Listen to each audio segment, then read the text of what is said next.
4 janvier, quatrième jour de notre challenge où on n'achète rien pendant un mois. Et puis on a des gens qui nous ont posé la question de savoir si on s'était préparé à ce challenge et en fait vous allez voir que pas du tout.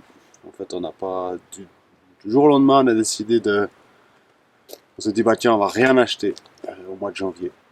Et puis on a de toute façon des réserves un peu toute l'année et puis c'est une bonne opportunité de voir si ces réserves-là, elles suffisent à tenir 30 jours en autonomie. Du coup, je vais suivre Sonia dans notre jardin et puis dans notre garde-manger, qui est notre cave. Comme ça, vous pourrez voir un petit peu les ressources dont on dispose pour ce mois de janvier 2021. Welcome to our main garden. I'm going to show you very quickly what is still growing under a cover of snow that we are still eating fresh from this garden. So in this area here is half of it is winter salad. They're called chicory. They're quite small because we actually were on holidays when I was supposed to plant them. So you know, with gardening, if you're a little bit too late, the plants just don't grow as quick, and yeah, so they're quite small. But maybe I can show you how big they are. they're they're really quite small, but we just pick them and eat those salads together with the other salads that I showed you the other day in the greenhouse. And then we also add onto these salads kale. So we have quite a lot of varieties of kales that are growing mainly outside, protected from the deer that are also loving to eat our kale in winter. And on this area here, it looks a bit sad, but there is actually quite a lot of leek growing underneath here. And I planted them in clumps, and the stone is frozen to the net here. So there is maybe 30-40 leeks in this area because there is always more than one growing, and these are perfectly healthy plants. I know they look a bit sad like that, but you know, when we harvest them, take out the outer leaves, they are perfectly healthy and perfect to eat. So leek, salad, different varieties of kale, and then we have spinach. The spinach that we are eating at the moment is actually mainly the frozen spinach from last spring, which is in our freezer. And these ones, I'm just giving them a little bit of a rest. We will eat them. You can see they look really vibrant. They're beautiful big leaves. But I'm leaving them a little longer because they'll just store for another couple of weeks, and they will grow fantastic once the sun is back and it's a little bit warmer. And as long as we have the frozen ones in the freezer, I'll just continue to eat those. But we could also eat these fresh. The last vegetable, well, there's one that we actually can eat and we're just eating from time to time. Some leaves, but you know, I can't show you much because it's protected in the snow. I'm actually going to leave it. It's a Swiss chard. The snow protects it, so I'm going to leave that. And then the very last one is Brussels sprouts. Now, Brussels sprouts are very frost hardy. These plants, they can survive all winter with frost up to like minus 15 degrees if that's what we're getting. And I don't know if you want to come in here or not. But yeah, we have quite a few of these plants. And yeah, we harvested already a little bit. Like this one has almost nothing left. They're up here, there's more. We can eat them whenever we want. Some fresh Brussels sprouts. And now let's go and have a look at the cave where we have our stored food.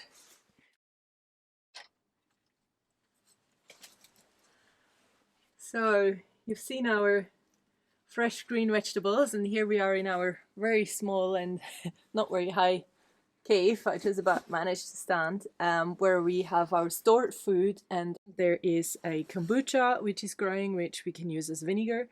Up here we have lots of bottles of olive oil that we use as our main kind of fat source.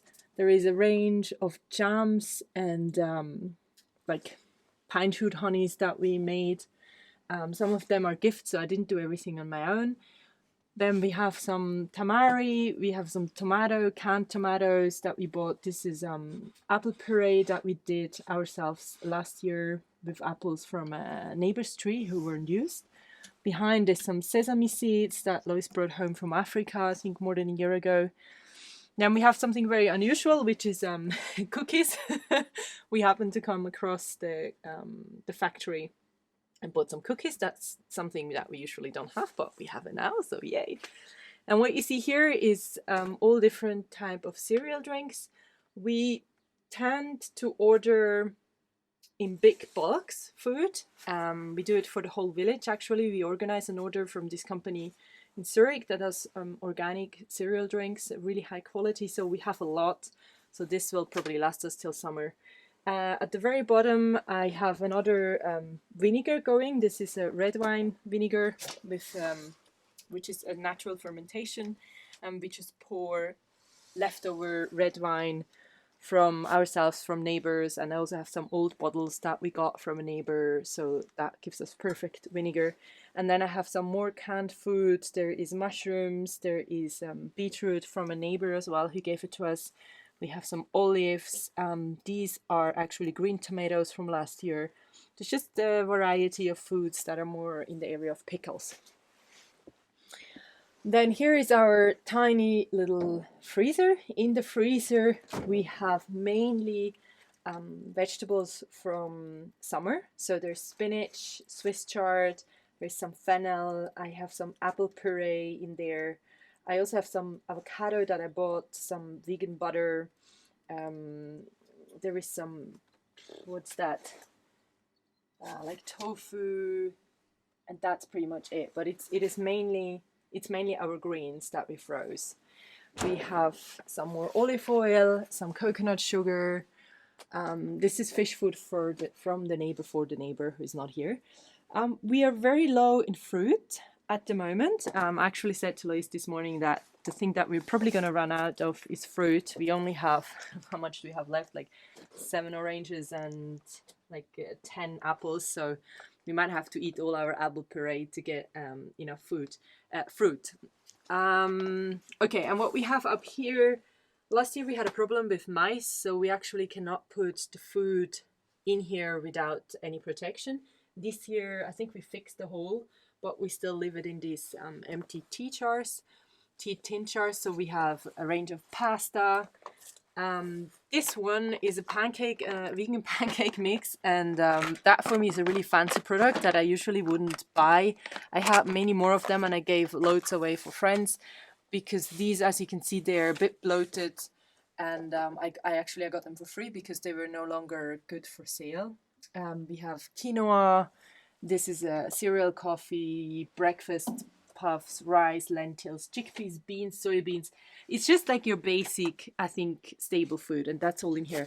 So on this shelf we have the more exciting foods, which is our own produce from the garden that is probably gonna last maybe only for another 2 months if we are eating very little of it.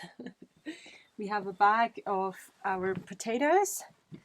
There is some blue and some normal white potatoes. They're starting to sprout, but that's not a problem. You just take the sprout off and eat the potato.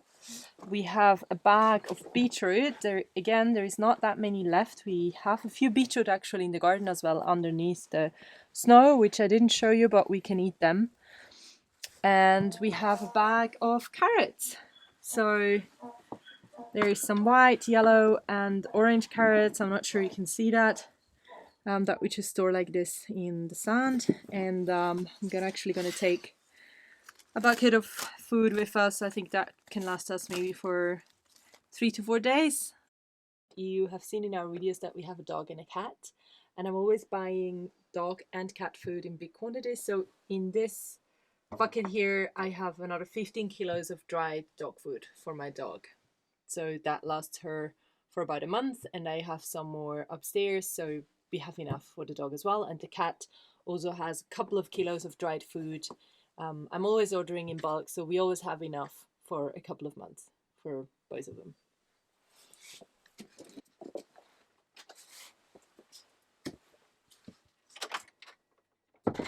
We also have food stored in our kitchen that we use on a daily basis. Down here we have, at the very bottom, we have mainly like different types of dried beans, chickpeas, maize from our garden. We have split peas from our garden. We have some millet beans from the garden. There's rice. There's dried tomatoes that we brought home from Italy. Lentils, more lentils, quinoa, some tahini. So it's just like your basic cereals that you need to create a good meal. This is actually dried kale. And then up here we have our nuts, seeds, and dried fruits. Again, we order all of this in bulk. Oh, this is from my mom. She made that herself. And there is some like baking powder and stuff to bake. You see, it's very basic. All of this is stuff that we need to use and actually make something with it. It's not ready-made except for the pancakes. Then, of course, we have all our herbs. We have different olive oils. We have some linseed oil, vinegar, salt. So everything is really there that we need. We have tea, coffee, just like, yeah, your basics, your basics to cook whole foods. And we have some flour up there. So I'm really curious to see how much we're going to use and if after 1 month our kitchen is going to be empty. Over here we have the more like luxury goods, I would say. There is some chocolate, snacks, dates, some levure, what's that? Yeast, it's called yeast in English. Some like Thai food and tea in bulk, millet in bulk, and some more special rice that we brought home from Italy. So yeah, that's pretty much it. I see we have some more fruits. I'm really happy about that. And oh yeah, and we have onions that are from our garden. We will definitely have enough of these. And we also have garlic that is from our garden. That's the first year growing garlic, and I'm really, really happy because we got loads.